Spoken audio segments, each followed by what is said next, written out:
sini kami mau podcast nih terkait isu-isu yang sekarang ini sedang banyak terjadi di Indonesia.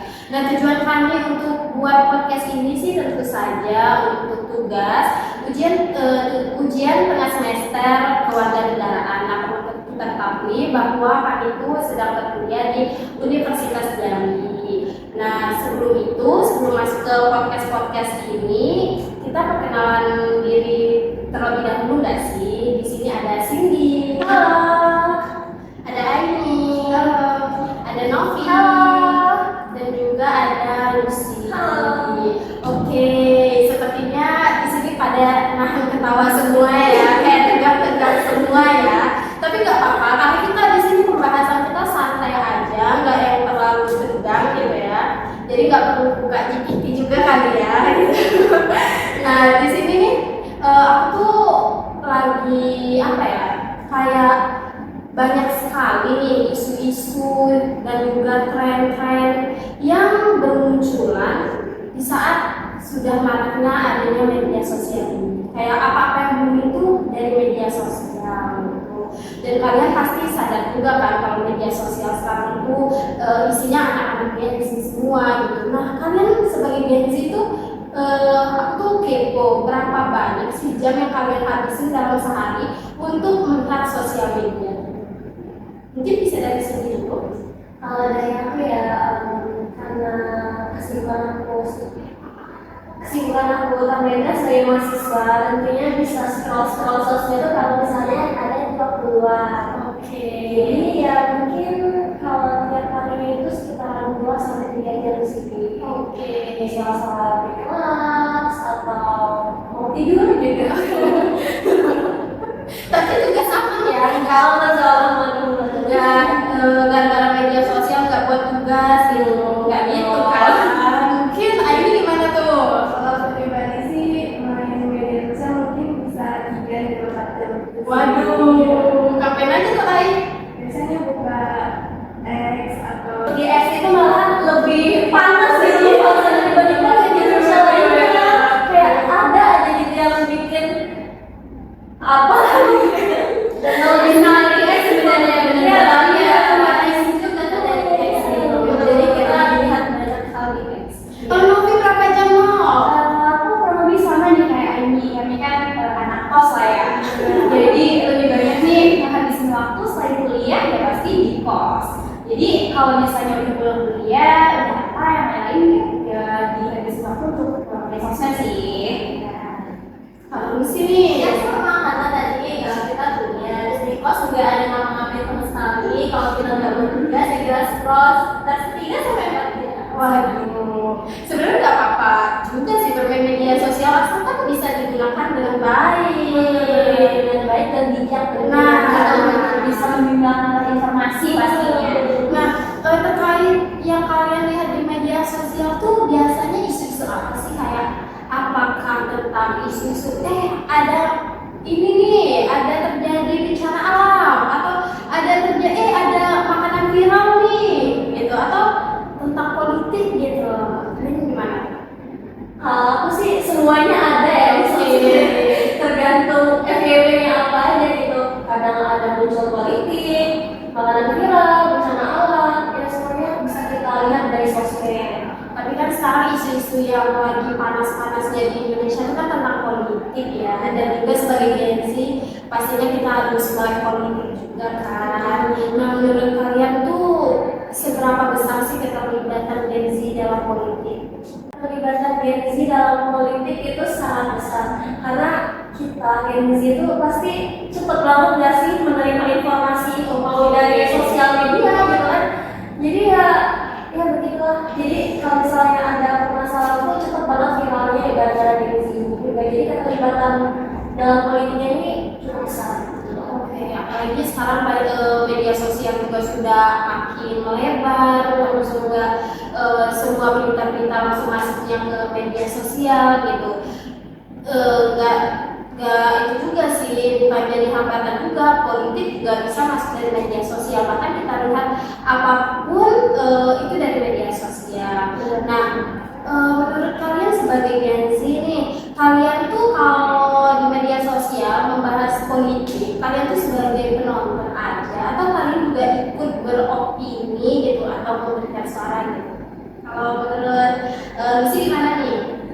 kenapa aku sendiri melihat politik ini sebagai pihak pemerintahan. Kita melihat apakah pemerintah ini melakukan kerja-kerja hingga mengerjakan amanatnya sesuai dengan apa yang beliau sampaikan sebelumnya coba ini gitu. Jadi kayak kita netral aja, kita melihat apakah mereka sesuai atau tidak, apakah mereka melakukan korupsi atau tidak.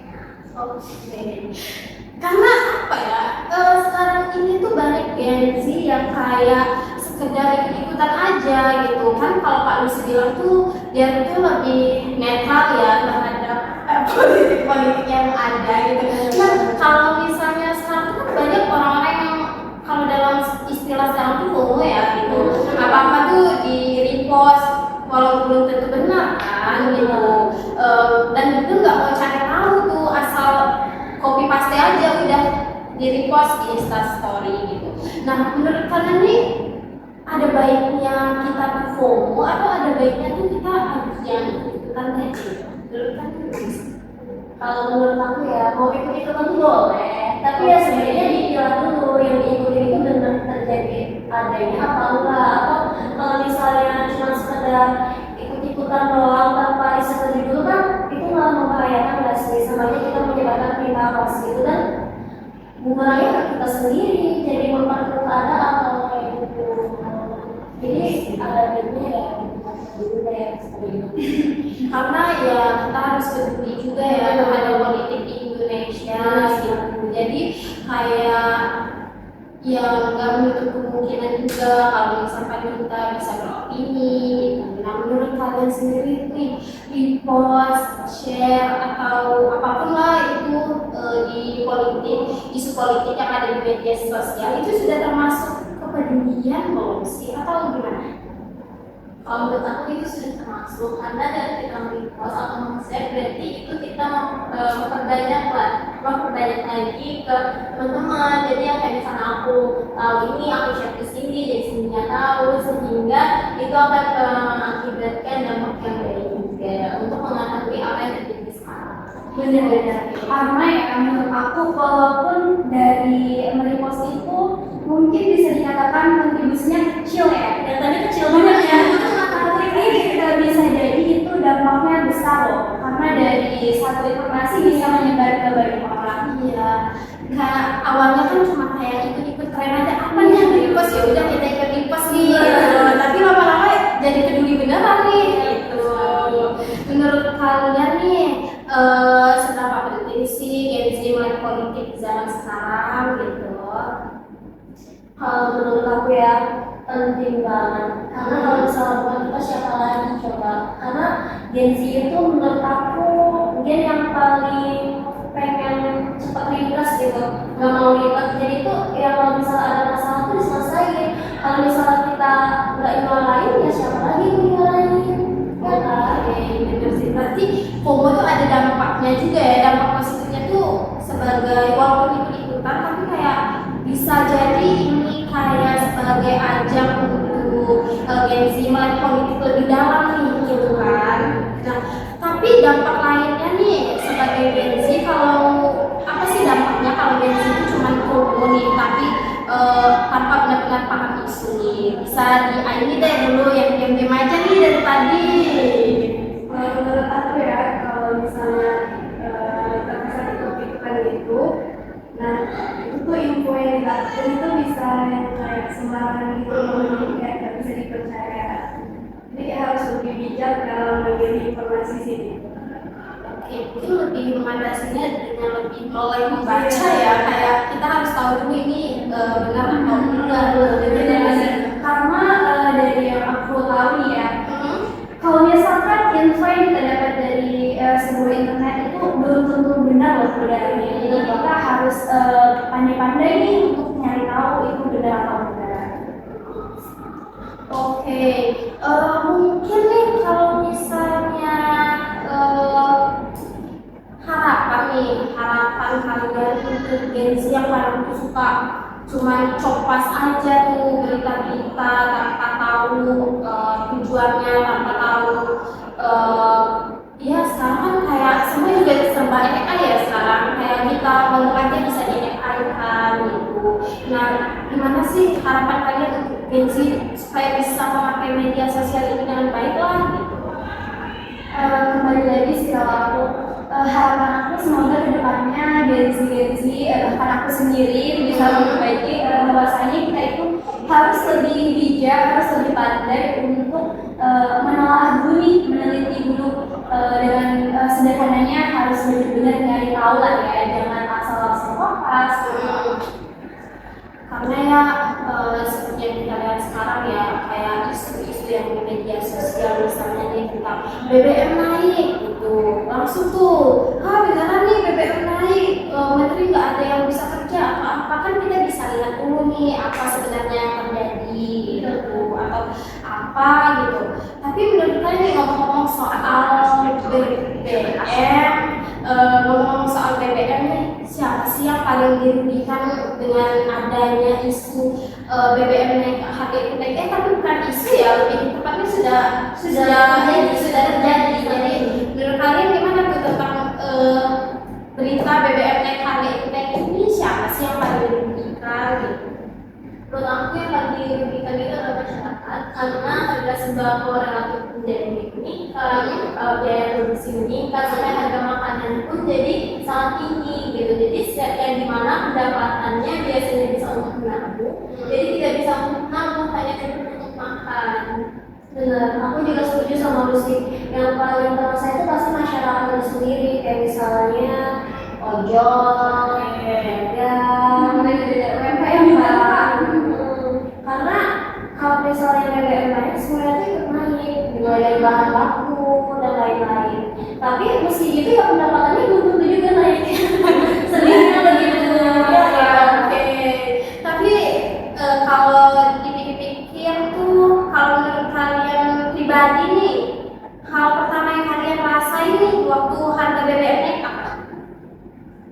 Dari anak kos siapa gitu kan, harga BBM yang itu mungkin agak cukup menguras ongkos biaya ya, transport. Dia biasanya dikasih sendiri sama orang tua karena nggak cukup, jadi uang biaya makan gitu, jadi ada berkurang lah ini apa perbulanannya.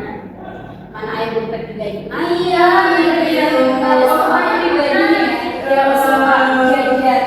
Bahkan harga-harga jajan tuh jadi pada naik loh Kak, karena ini Iya benar, karena plastik pun ikut iya naik, benar. kan? Mereka itu sampai ada yang curhat kayak ini kami naikin nih harganya karena ya Apa-apa naik. benar, mereka juga minta perhatian tuh kita yang sendiri gimana kos ya.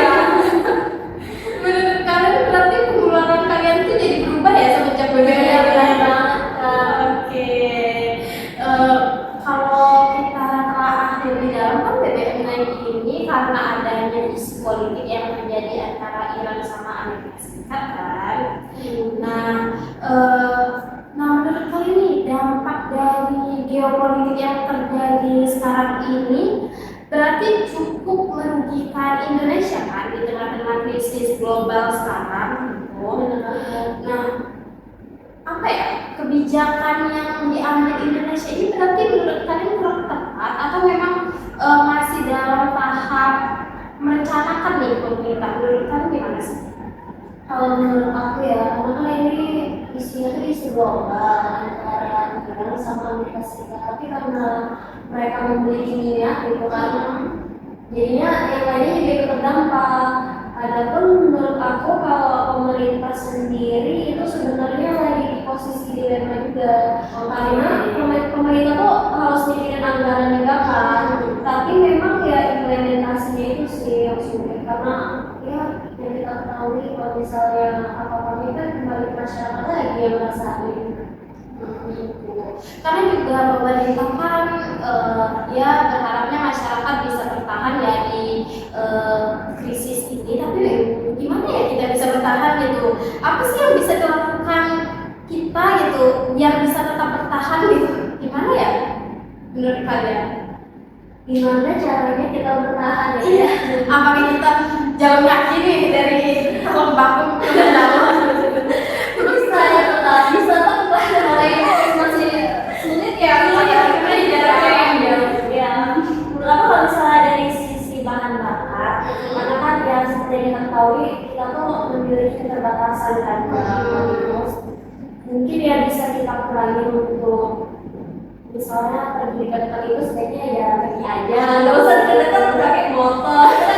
Saya juga lah sebenarnya makanya itu.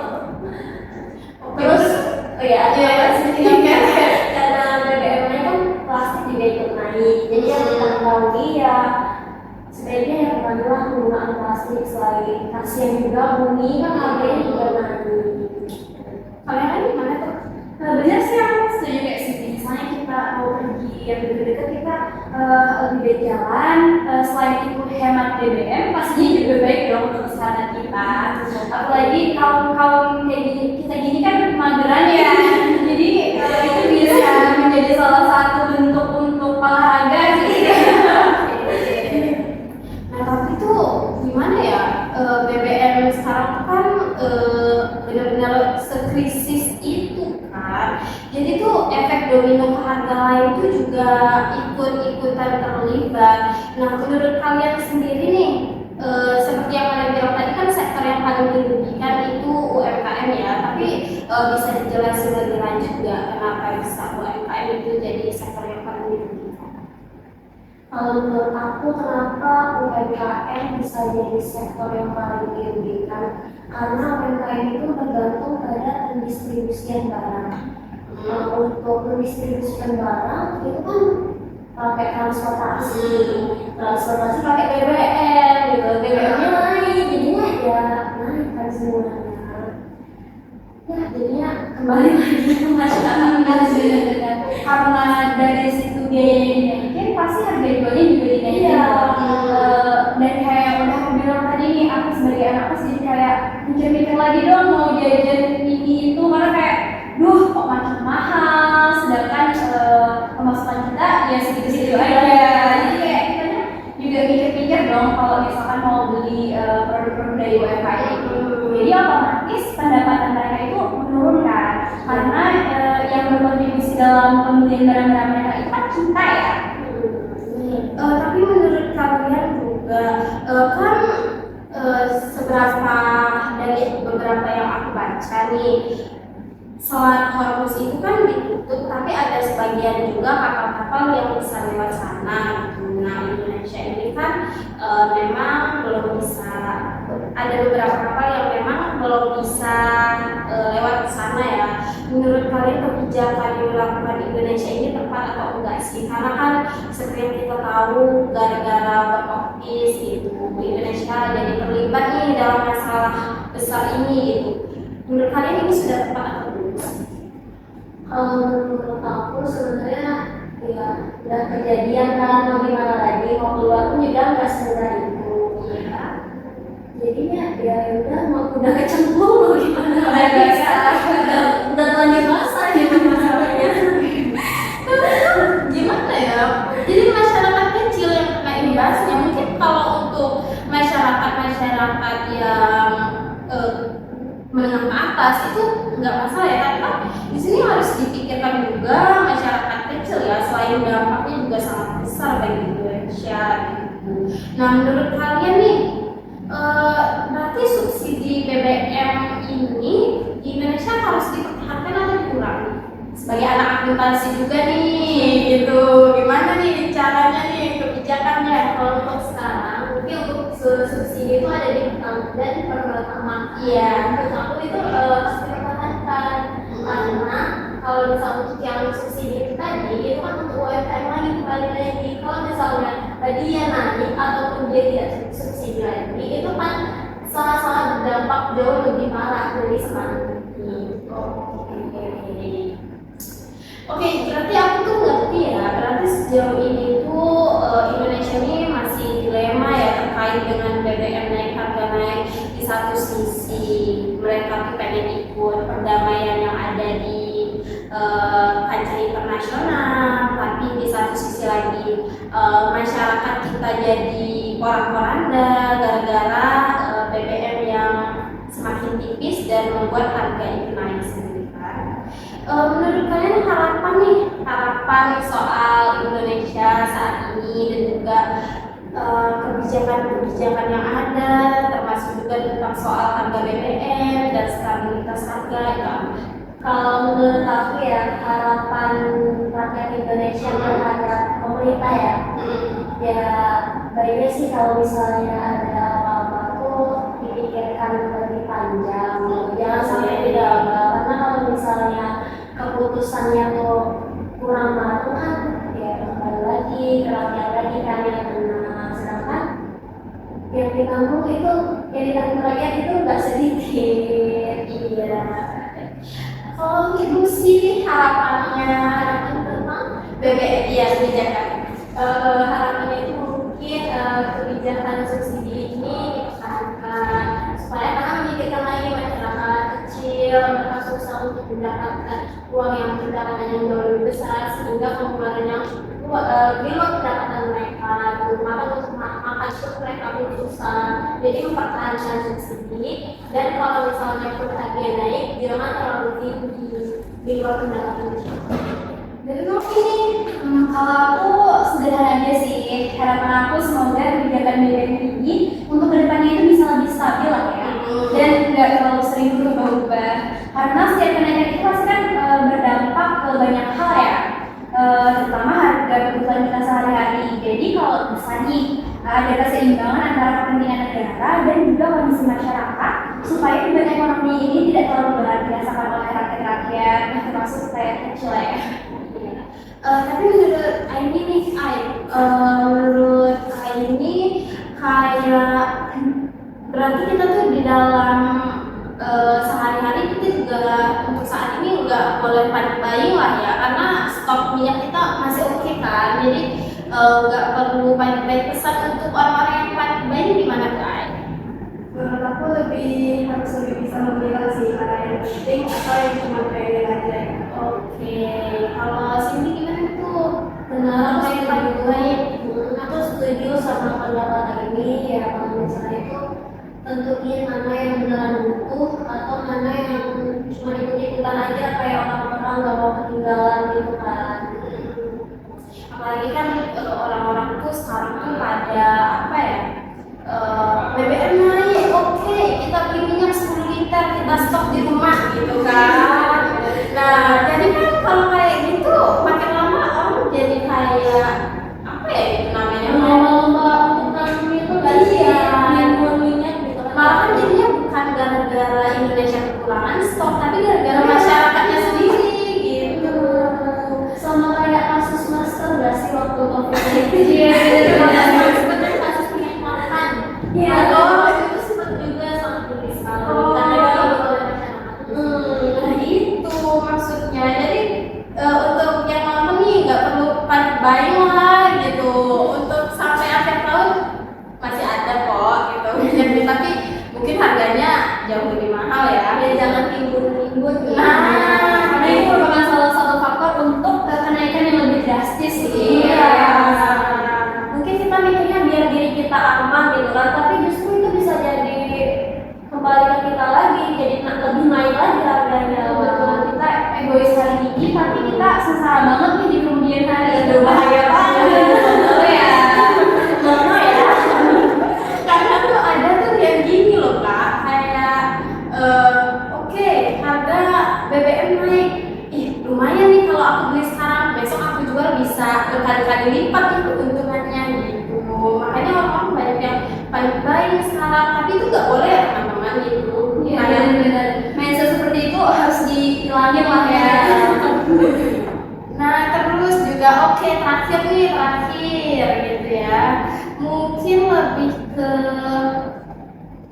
harapan kalian dan pesan kalian untuk Gen Z yang menyikapi kasus-kasus politik yang ada di Indonesia sekarang, gimana ya, agar lebih melek politik dan juga kembali lagi ke topik kita yang awal tentang media sosial, tentang memilah dan memilih media sosial.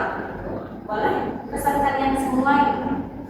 Kalau dari aku ya sama, sederhana aja. Semoga kita sebagai Gen Z ini kedepannya bisa lebih bijak dalam melihat isu. Karena apa? Karena kita tuh nggak boleh cuma sekedar ikut-ikutan aja, nggak boleh sekedar berkomentar, tapi benar-benar harus memahami apa sih yang terjadi. Karena dari pemahaman itu nantinya bisa muncul opini yang lebih kuat. aja sih deh. Ya dulu sih. Nah, kalau menurut aku sama sih Cimo. Jadi kita harus melihat nih apakah isu ini beneran ada atau hanya hoax semata. Karena kita sebagai Gen Z kan sebenarnya kita masih bisa untuk mengisi lebih dalam apa yang sebenarnya terjadi. Oke.